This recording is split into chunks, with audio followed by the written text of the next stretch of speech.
contact lens, of course, no? Blue eyes, no? So, yeah, ayun yung nakikita ko rito, no?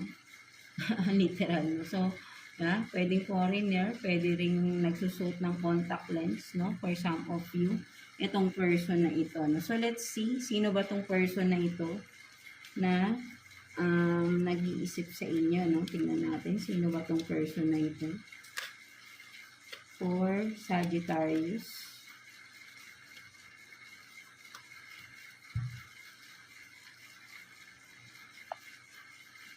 So, you have this, the Star, and then, 10 of Swords in reverse.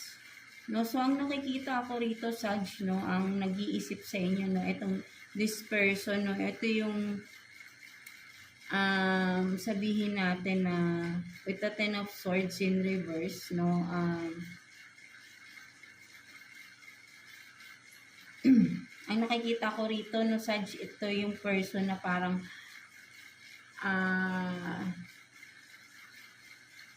may nakukuha kasi ko rito, no, parang ang nakikita ko rito is ikaw yung nang-betray sa tao na ito, no, Sag, no, with the Star here, no, this person is full of, no,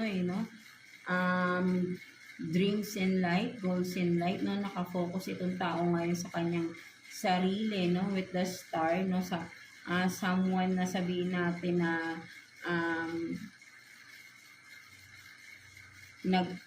who is shining right now, no, but then this is the person na binitray mo, or yan, nagkaroon ng conflict sa inyong dalawa, no, so ayun din nakikita ko, no, kung person mo to, no, maybe nagkaroon ng conflict or separation, no, sa inyong dalawa ng tao na ito, no, mga Sag, no, so ito yung nag-iisip sa inyo, someone na sabihin natin na, kasi mas nakikita ko rito, no, binitray mo tong tao na ito, no? Kung sino man ito, no? And this person, no?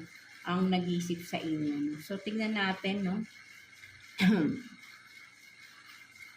Bakit kanya iniisip, no? Ano bang iniisip niya sa inyo? Tingnan natin. Kuha tayo ng 2 cards for you, Sag. Bakit kayo iniisip ng tao na ito?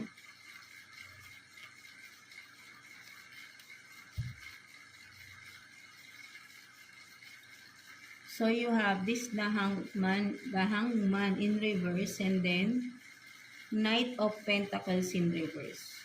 So, ang nakikita ko dito, no, kaya niya kayo iniisip, mga Sag, no, so, parang ang nakikita ko dito, no,